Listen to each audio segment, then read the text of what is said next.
Misconceptions about going to therapy? Myth number 4. Therapists don't actually care about their clients. They're only there for the money.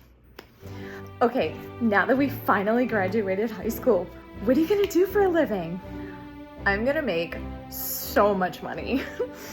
Okay, first I'm gonna go to school for 7 years, and then I'm gonna get a job at the drug rehab down the street, working 10 to 14 hours a day with clients who constantly tell me how incompetent I am and always blaming me for their drug addiction.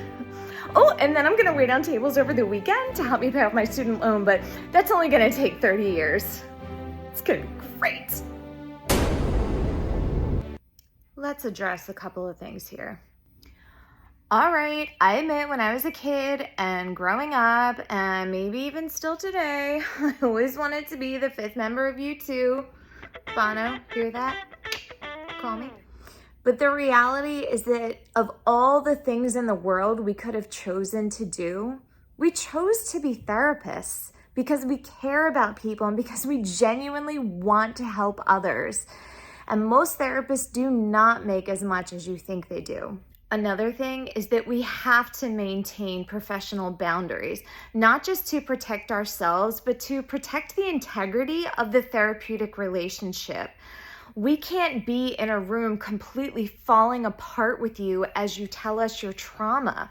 And it's not that our hearts don't want to sometimes, but we have to maintain strength in order, 1, for us to preserve our own sanity, 2, to prevent burnout, and 3, it's not going to do you any good if we're a mess right alongside you.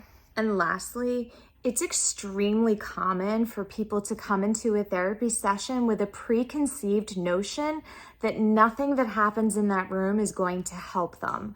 They demonize the therapist as somebody who doesn't care about them because a lot of times they either don't care about themselves or they're just not used to being able to trust anyone. And if they make the therapist out to be the bad one in this situation, then they justify to themselves why they never have to open up. So before you accuse a therapist of just being there for the money, just ask yourself something. Is it really about the therapist? Or is it about how you feel before you even walk through their door?